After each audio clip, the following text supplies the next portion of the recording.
Hello everyone. तो आज हम पढ़ने वाले हैं यूज़ ऑफ समवन। तो आज हम सीखेंगे, क्या सीखेंगे आज हम? समवन का यूज़ हम कैसे करते हैं, कहाँ करते हैं, और इसके साथ क्या हेल्पिंग वर्ब्स आती हैं, और जब हम समवन का इंग्लिश सेंटेंस बनाएंगे फिर उसकी हिंदी क्या निकलेगी। आज हम सब मतलब समवन का जो यूज़ होता है, समवन का यूज़ हम कैसे करेंगे, कहाँ कहाँ किन किन सेंटेंसेस में हम समवन का यूज़ कर सकते हैं, तो वो आज हम सीखने वाले हैं। तो चलिए वीडियो स्टार्ट करते हैं। तो सबसे पहले हम देख लेते हैं, ये समवन है, ये जो वर्ड है समवन।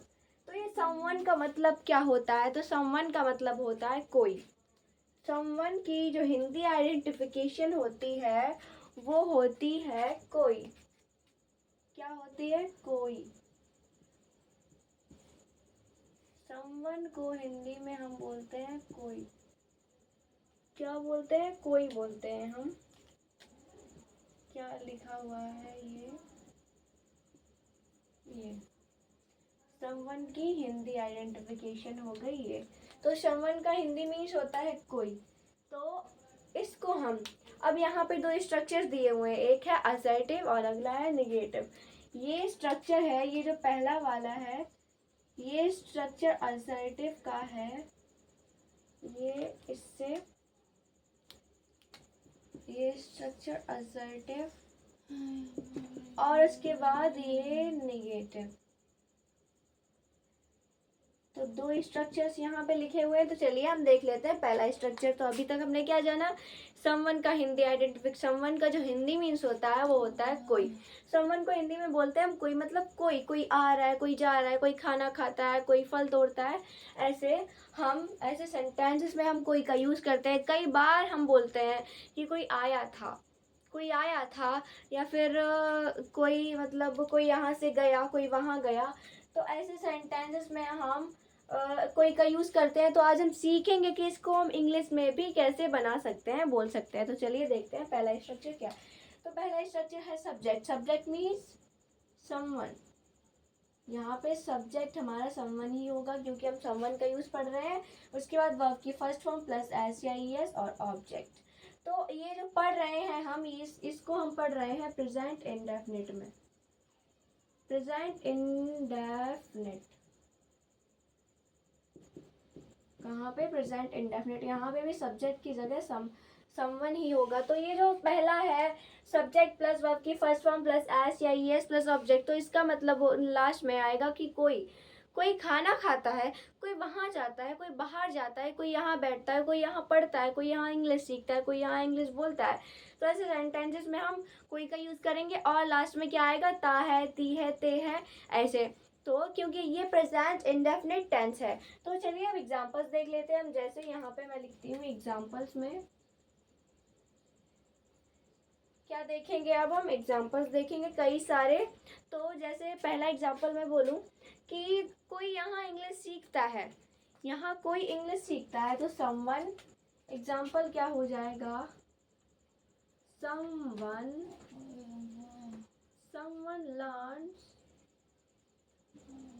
Someone learns English.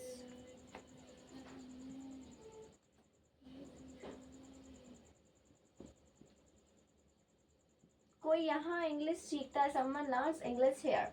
और जैसे कोई बाहर जाता है तो someone goes to outside. Someone goes to outside, कोई बाहर जाता है। तो ये हो गया सेकेंड। अब अगला, जैसे कि यहाँ पे क्या हो गया, कोई पहला था कोई, कोई यहाँ इंग्लिश सीखता है, कोई बाहर जाता है, और कोई कहानी पढ़ता है। तो someone reads a poem. Reads a story होगा क्योंकि एक कहानी पढ़ता है, कविता नहीं।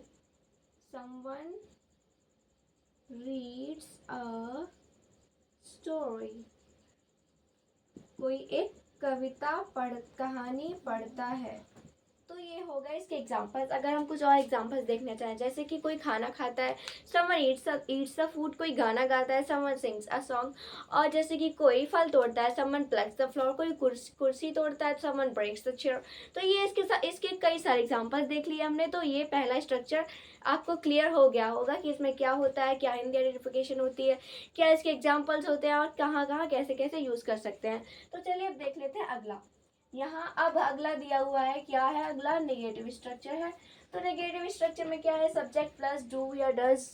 सब्जेक्ट मतलब समवन प्लस डू या डज, फिर उसके बाद प्लस नॉट, फिर उसके बाद में हम लिखेंगे वर्ब की फर्स्ट फॉर्म और ऑब्जेक्ट। तो इसके भी हम कई सारे एग्जांपल्स देखेंगे और अच्छे से समझेंगे। तो चलिए अब हम एग्जांपल्स देख लेते हैं। जैसे कि मैं बोलूँ कि मेरे घर कोई नहीं आता है, कोई नहीं आता है, कोई नहीं आता है मेरे घर। तो someone does not come in my house. Someone does not come in my house. तो मैं सिंपल सेंटेंस बोलती हूँ, जैसे कि मेरे घर कोई नहीं आता है, इतना है केवल, कोई नहीं आता है। तो someone does not come, someone does not come, someone does not come. और जैसे कि समवन डज नॉट, कोई इंग्लिश नहीं सीखता है, कोई अच्छे से उचित रूप से इंग्लिश नहीं सीखता है। तो someone does not learn English properly.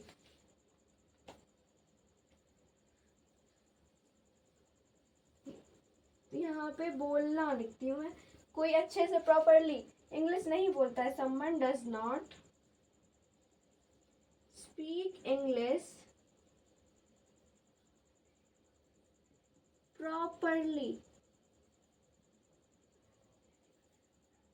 ये हो गया अगला एग्जाम्पल। तो ये हो गए इसके नेगेटिव स्ट्रक्चर के एग्जाम्पल्स। ये थर्ड, फोर्थ, ये फाइव, ये एग्जाम्पल्स। अब और भी एग्जाम्पल्स देख लें। अगर आप और एग्जाम्पल्स जानना चाहें, जैसे कि कोई फ़ोन नहीं चलाता है, तो someone does not use the mobile. Someone does not use the mobile. कोई कार नहीं चलाता है, तो someone does not drive the car. कोई वहाँ नहीं जाता है, someone does not go there. और जैसे कि कोई फल नहीं खाता, तो someone does not eat the fruit. कोई चाय नहीं पीता है, तो someone does not drink the tea. तो ये हो गए कई सारे नेगेटिव स्ट्रक्चर के एग्जाम्पल्स। तो यहाँ पे आप लोग सोच रहे होंगे, जैसे कि हमने यहाँ समवन लिखा, तो यहाँ पे भी हमने समवन के साथ SCIS लगाया। और यहाँ जो समवन है इसके साथ भी हमने क्या लिखा? गोज लिखा। क्या लिखा हमने? Goes. Someone goes to outside, कोई बाहर जाता है। और अगला हमने क्या लिखा? Someone reads a book. तो इसमें जो हमने लिखा, इसमें भी हमने ये जो रीड्स है वो मतलब रीड ही नहीं लिखा, रीड्स लिखा। हमने क्या लिखा? रीड्स लिखा। और अगला क्या था? जैसे नेगेटिव स्ट्रक्चर हमने देखी, तो इसमें हमने डू का यूज़ नहीं किया। डू का यूज़ इसमें होता ही नहीं है। और यहाँ पे भी हमने डस का ही यूज़ किया। तो हमने हर जगह सिंगुलर, हमने हर जगह, जैसे कि ये समवन है उसके साथ हर जगह सिंगुलर, मतलब मीनिंग्स क्यों लिखे? मतलब जो चीज़ें सिंगुलर के साथ यूज़ होती हैं, तो वह हमने समवन के साथ यूज़ क्यों की? क्योंकि जो समवन है ना, वो एक सिंगुलर वर्ड है। Someone is a singular word. तो हम जब कोई सिंगुलर वर्ड होता है, तो उसके साथ हम क्या यूज़ करते हैं? प्रेजेंट इंडेफिनिट टेंस में। तो उसके साथ हम SCIS लगाते हैं। और अगले में जब सिंगुलर होता है, तो उसके साथ हम डज का यूज़ करते हैं, डू का यूज़ नहीं करते हैं। तो उसी के अकॉर्डिंग हमने यहाँ पे समवन का समवन के जब हमने सेंटेंसेस बनाए, तो हमने उसी स्ट्रक्चर को फॉलो किया। उसी स्ट्रक्चर के अकॉर्डिंग हमने समवन के इंग्लिश सेंटेंसेस बनाए। तो ये थे सेंटेंसेस। तो इसमें क्या है इसकी हिंदी? अब मैं एक दो की हिंदी लिख देती हूँ। जैसे कि कोई यहाँ इंग्लिश सीखता है, तो इसकी हिंदी है कोई यहाँ अंग्रेजी सीखता है। क्या करता है? अंग्रेजी सीखता है कोई। और यहाँ जैसे कोई बाहर जाता है, कोई बाहर जाता है। यहाँ जैसे someone does not speak English properly, कोई उचित रूप से इंग्लिश नहीं बोलता है, तो ये हो गया। अब यहाँ पे हमने क्या देखा हमने, असर्टिव नेगेटिव। अब इंटेरोगेटिव भी देख लेते हैं, यहीं पे इसी में देख लेते हैं। तो इंटेरोगेटिव क्या होता है? इंटेरोगेटिव होता है कि हम मतलब उसमें क्या आए, क्वेश्चन वर्ड भी आए और केवल क्वेश्चन वर्ड आए, यहाँ पे इंटेरोगेटिव भी हो जाएगा। जैसे कि ये जो डू डज है वो बाहर आ जाए, जैसे कि क्या कोई एक कविता पढ़ता है, तो does someone read a poem हो जाएगा। तो मैं यहाँ पे एग्जांपल लिखती हूँ इसका, इंटेरोगेटिव स्ट्रक्चर का, does someone read a poem, क्या कोई एक कविता पढ़ता है। और अगला जैसे कि क्या कोई एक सेंटेंस बनाता है, या फिर क्या कोई वीडियो देखता है, तो does someone watch a video, does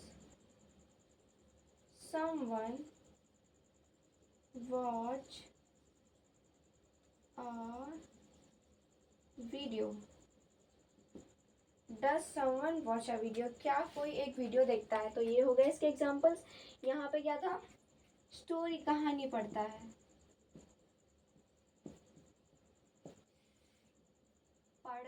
क्या करता है, कहानी को पढ़ता है कोई। तो ये अब हमने क्या देख लिया, असर्टिव, नेगेटिव, इंटेरोगेटिव, सब कुछ सीख लिया। अब एक और स्ट्रक्चर होता है, कोई बोलेगा कि अब हम इंटेरोगेटिव और इंटेरोगेटिव टू नेगेटिव में कैसे बना सकते हैं।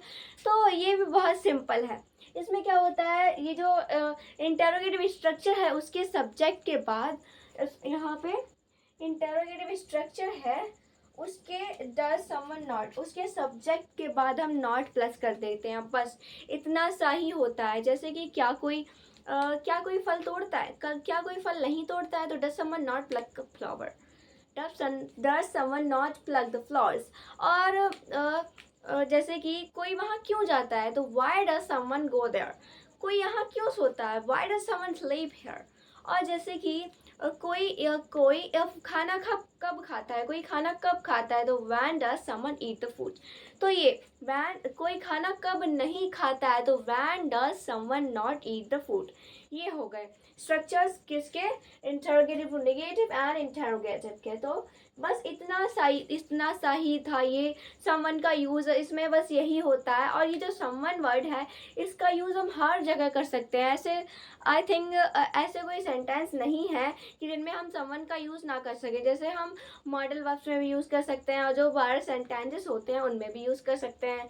Present indefinite, present past, present future, present, जैसे कि प्रेजेंट पास्ट फ्यूचर सब में यूज़ कर सकते हैं जितने भी इसके स्ट्रक्चर्स होते हैं। मॉडल वर्ब्स में भी, पैसिव वॉइस में भी, शायद डायरेक्ट इनडायरेक्ट में भी हम इसका यूज़ कर सकते हैं। मतलब शायद कर सकते हैं, समझ सकते हैं आप मैं क्या कहना चाह रही हूँ। तो हम ये समवन वर्ड है लगभग इसका हर जगह यूज़ होता है, तो ये जानना बहुत ज़रूरी था। तो अगली वीडियो में हम मिलेंगे कुछ और नए सेंटेंसेस के साथ, नए यूजेस के साथ। तब तक के लिए धन्यवाद।